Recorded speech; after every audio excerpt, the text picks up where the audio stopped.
இந்த விஜயநகரத்தில் ஒரு தவறு ஒரு குடும்பத்தின் மரியாதையை அழிக்கப் போகிற நேரம். அது ஒரு தந்தையின் தவறு. ஒரு ஏழை மனிதன் வாழ்க்கையின் சுமையை சுமந்து கொண்டு நடந்தான். ஆனால் ஒரு நாள் அவனுடைய பலவீனம் அவனை வீழ்த்தியது. சூதாட்டம். ஒரே இரவில் அரசப்பணம் காணாமல் போனது. அடுத்த நாள் அவன் பெயர் அரசக் கணக்கில். அவன் மகன் அரண்மனையில் எழுத்தராக தேர்வு பெற்றிருந்தான்.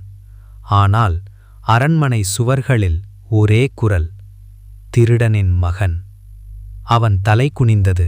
அவன் கண்கள் கேள்வி கேட்டன. அரசர் கடுமையாக சொன்னார், அரச கடன் அடைக்கப்படாவிட்டால் இந்த மகன் பணியிலிருந்து நீக்கம். அரண்மனை முழுவதும் அமைதி. அப்போது அந்த அமைதியை ஒரு சிரிப்பு கிழித்தது. தெனாலிராமன், அரசே, ஒரு கேள்வி. கடன் யாருடையது? தந்தையா அல்லது தவறான கணக்கா?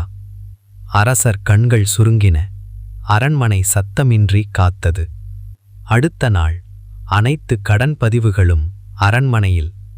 தெனாலிராமன் கேட்டார், இந்த கடன் எழுதப்பட்ட நாளில் இந்த மனிதன் உயிரோடு இருந்தாரா? அதிர்ச்சி. அவன் ஏற்கனவே இறந்திருந்தான். அரண்மனை நடுங்கியது. கணக்காளர் நடுங்கினான்.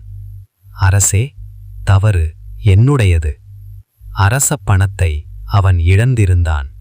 தப்பிக்க ஒரு ஏழையின் பெயர். அரசர் எழுந்தார்.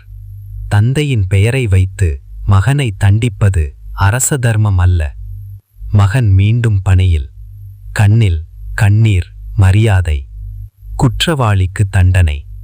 அரண்மனையில் நீதி நிலைநிறுத்தப்பட்டது. தெனாலிராமன் மெதுவாக சொன்னார், உண்மை தாமதமாக வரலாம், ஆனால் அது ஒருபோதும் தோற்காது. பெற்றோர் தவறு பிள்ளையின் விதி அல்ல. நீதியும் அறிவும் ஒன்றாக இருந்தால் ராஜ்யம் நிமிரும்.